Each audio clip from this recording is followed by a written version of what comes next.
প্রিয় গাইস, আমি আজকে ইসলাম তুলে ধরার জন্য এবং মাদ্রাসার কিছু বক্তব্য শুনে চুপ থাকতে পারলাম না।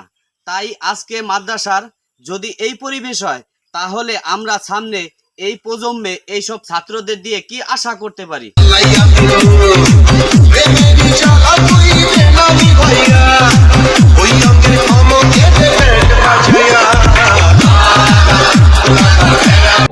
সম্বলে মনুষ্যং ভবিষ্যতি ও গিরিশঙ্কর নম নম নম ও মহাদেব নম ও নামতি নিকটে, এটাই বাস্তবতা। আর না হলে কি দেখছি আমরা, এগুলো মানুষ আবেগ করতে পারে। এইটা কোন ধরনের আবেগ, যে আবেগে ইসলাম থেকে সে খারিজ। মুসলমানের একজন টুপিদারি মাথায় দিয়ে জুব্বে মাথায় দিয়ে যদি এরকম আবেগ খাটাইতে পারে, সেটা যদি আমার ইসলামে থাকে, তাহলে একে মুসলমান দাবি করা যাবে। আর না হইলে অনেক নিকটে জাহান্নাম। এটাই তো পৃথিবীতে এখন দেখা যাচ্ছে।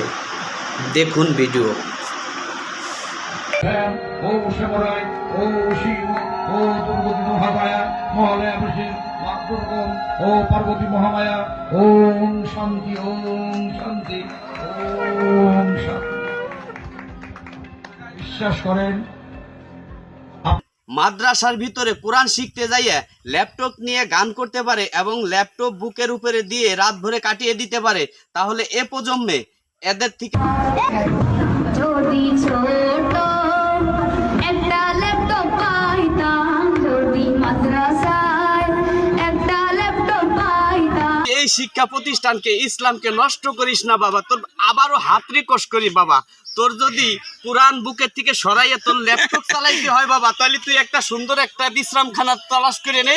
আর নাহলে তোর বাড়ির জায়গাটাকে প্রয়োগ কর। তুই এত সুন্দর ইসলামীয় ফাউন্ডেশনটাকে নষ্ট করিস না বাবা, তোর হাতে রিকোয়েস্ট করি আমি।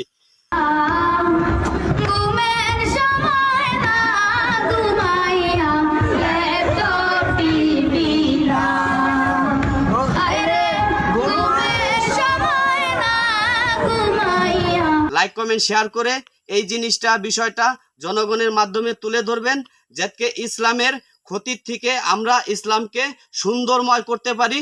এই আশা প্রত্যাশা করে আজকের এই ভিডিওটা বানানো। যদি আমার কথার ভিতরে ভুল ত্রুটি হয়ে থাকে মাফ করে দিবেন। আর ভিডিওটা যদি জনস্বার্থে ইসলামের ক্ষেত্রে আমি করে থাকি, তাহলে লাইক কমেন্ট শেয়ার দিয়ে এই ভিডিওটা সবাইকে দেখার জন্য অনুরোধ রইল। ধন্যবাদ।